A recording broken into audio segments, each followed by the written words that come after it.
let the world hear his word. என் கிருபை உனக்கு போதும், பலவீனத்திலே என் பலம் பூரணமாய் விளங்கும். 2 கொரிந்தியர் 12:9. நம்முடைய திறமைகளினால் மட்டுமே நாம் தேவனை மகிமைப்படுத்த முடியும் என்று நாம் நினைக்கிறோம். ஆனால் நம்முடைய பலவீனங்கள் மற்றும் இயலாமைகள் மூலமாக கூட நாம் தேவனை நம் வாழ்விலே மகிமைப்படுத்த முடியும். ஒரு வாலிப பெண்ணிடம் அவளுடைய மருத்துவர், நீ இனி ஒருபோதும் உன்னுடைய வியாதியிலிருந்தும் வேதனையிலிருந்தும் விடுதலை பெற முடியாது, இந்த பலவீனத்தோடு தான் உன் வாழ்வின் எஞ்சிய நாட்களை நீ கழிக்க வேண்டும் என்று கூறிவிட்டார். அந்த இளம் பெண்ணும் அப்படியா, நல்லது என்று கூறினாள். மருத்துவர் மேலும் பேச தொடங்கினார். நீ உன் பலவீனத்தை மேற்கொள்ள வேண்டும் என்று நினைத்து அதற்கு எதிராக போராடியே உன் பலனை இழந்து போகாதே. உன்னுடைய இந்த வரம்பிற்குள் நீ உன் வாழ்நாட்களை சிறப்பானதாக மாற்றிக்கொள்ள முடியும். நீ என்னுடைய மருத்துவமனைக்கு வரும் நோயாளிகளுக்கு குறைந்தபட்சம் 1 வருடத்திற்கு 100 பேருக்காவது பிரசங்கிக்க வேண்டும், அவர்களை உற்சாகப்படுத்த வேண்டும் என்று நான் விரும்புகிறேன் என்று கூறினார். அந்த இளம் பெண்தான் ஹெலன் கெல்லர். அந்த ஹெலன் கெல்லர், உன் இயலாமையை எதிர்கொள், அதை துணிச்சலோடு ஏற்றுக்கொள், ஆனால் அந்த இயலாமை உன்னை மேற்கொள்ள விடாதே என்று கூறினார். கண் பார்வையையும் செவித்திறனையும் இழந்த ஹெலன் கெல்லர் தன்னுடைய நம்பிக்கையை இழந்து போகவில்லை. அவர் சிறந்த எழுத்தாளராகவும் பேச்சாளராகவும் விளங்கினார்.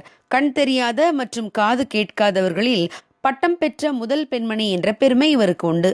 உடல் நல குறைபாடுகளோடு இருந்தவர்களை உற்சாகப்படுத்துவதுதான் அவருடைய வேலை. அவரை பார்த்து அநேகர், இவரே இவ்வளவு சந்தோஷமாய் இருக்கும்போது நாமும் வாழ முடியும் என்ற நம்பிக்கையை பெற்றுக்கொண்டனர்.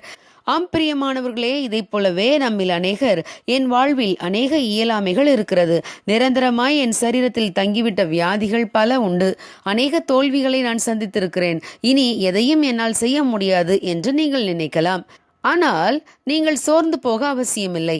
என்னை பலப்படுத்துகிற கிறிஸ்துவினாலே எல்லாவற்றையும் செய்ய எனக்கு பலனுண்டு என்று விசுவாசித்தால் நாமும் எல்லாம் செய்ய முடியும், சாதிக்க முடியும். பவுல் அப்போஸ்தலனுக்கு சரீரத்திலே ஒரு பலவீனம் இருந்தது. அந்த பலவீனம் நிரந்தரமாக அவருடைய சரீரத்திலே காணப்பட்டது. அவர் தன்னுடைய பலவீனத்தின் தன்மையை வெளிப்படுத்த விரும்பவில்லை. ஆகவே அந்த பலவீனத்தை, அது என்னை குட்டும் சாத்தானின் முள் என்று அவர் குறிப்பிட்டார். ஆனால் அவர் அந்த பலவீனத்தோடு வாழ விரும்பாமல் அது தன்னை விட்டு நீங்கும்படிக்கு 3 தரம் கர்த்தரிடத்திலே வேண்டிக் கொண்டார். ஆனால் தேவனோ அந்த ஜெபத்திற்கு அவர் வேண்டிக் கொண்டபடி பதில் கொடுக்கவில்லை. மாறாக அவர், என் கிருபை உனக்கு போதும், பலவீனத்திலே என் பலம் பூரணமாய் விளங்கும் என்றார். எனவே பவுல் அப்போஸ்தலன், கிறிஸ்துவின் வல்லமை என்மேல் தங்கும்படிக்கு என் பலவீனங்களை குறித்து நான் மிகவும் சந்தோஷமாய் மேன்மை பாராட்டுவேன் என்றார். ஆகையால் கிறிஸ்துவின் நிமித்தம் எனக்கு வரும் பலவீனங்களிலும் நிந்தைகளிலும் நெருக்கங்களிலும் துன்பங்களிலும் இடுக்கண்களிலும் நான் பிரியப்படுகிறேன் என்று கூறுகிறார். பிரியமானவர்களே, தேவன் பவுல் அப்போஸ்தலனுக்கு வாக்கு கொடுத்தபடியே அவருடைய பலவீனத்திலே தம்முடைய பலத்தை பூரணமாய் விளங்க பண்ணினார். பலவீனத்தோடு ஊழியம் செய்த பவுலை கொண்டு தேவன் அநேகரை சுகப்படுத்தினார். பிறவி சப்பானி எழுந்து நடந்தான். பொல்லாத ஆவிகளை பவுலை கொண்டு துரத்தினார். மந்திரவாதிகளை பவுல் அப்போஸ்தலன் ரட்சிப்புக்குள்ளாக வழி நடத்தினார். அவருடைய உருமால்களையும் கச்சைகளையும் கொண்டு வந்து வியாதிக்காரர் மேல் போட்டபோது அவர்கள் சுகமடைந்தார்கள். தேவனுடைய ஊழியத்தை தேவன் பலவீனமாய் இருந்த பவுலை கொண்டு வல்லமையாய் நிறைவேற்றினார். ஆகவே இனி ஒருபோதும் உங்கள் பலவீனங்களை குறித்து வருத்தப்படாதிருங்கள். தேவனுடைய பலம் அதில் பூரணமாய் விளங்கப் போகிறது. தேவனுடைய கிருபை மட்டும் நமக்கு இருந்தால் போதும், எல்லா விதமான இயலாமைகளையும் நாம் மேற்கொள்ள முடியும். அதையே சாதகமாகவும் மாற்ற முடியும், அநேகருக்கு ஆசீர்வாதமாகவும் இருக்க முடியும். God bless you. Have a godly day.